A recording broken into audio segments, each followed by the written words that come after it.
د کوڅ نه د ویښتانو ورکولو طریقه. سلام ګران لیدونکو، هیله ده چې روغ جوړ او د صحت جامې وفردن وي.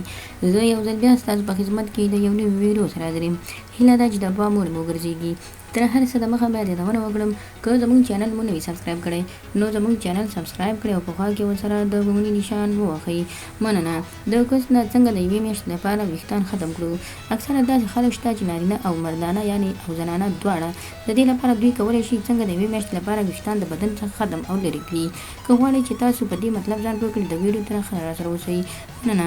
هغه خلک چې د میرمنې یا هم د خپل ځان د بدن د ویښتانو د ختمولو لپاره ډېرې هڅې او کوشش کوي، د دې لپاره چې بدن یې پاک سوتره او ښه ښکلی ښکاره شي، نو اکثره داسې بازار نه داسې کرمونه او داسې ټابلیټونه او داسې شیان راوړي چې دوی باید دغه بدن پرې سپین او ښکلی ښایسته کړي.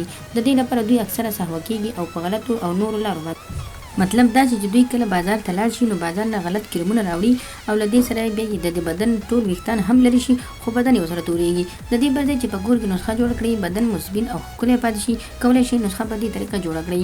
تاسو کولی شئ چې په کور کې یو ټماټر راواخلئ او د ټماټر څخه اوبه وباسئ.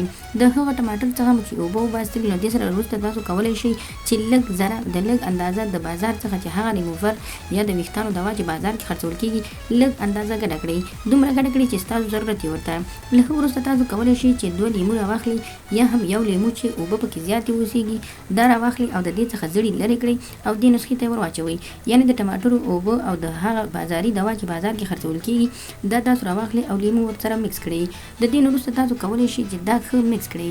کله مو چې مکس کړئ نو دا تاسو کولی شئ د میرمنې په شرمګاه هغه ځایونو باندې ووهئ کوم ځای باندې چې ویښتان وي.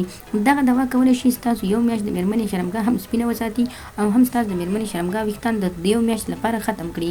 نو خدای دې وکړي ملګرو چې زموږ د ویډیو څخه تاسو غلط مطلب وانخلئ، زموږ ویډیو لایک کړئ، شیر کړئ او زموږ چینل هم سبسکرایب کړئ.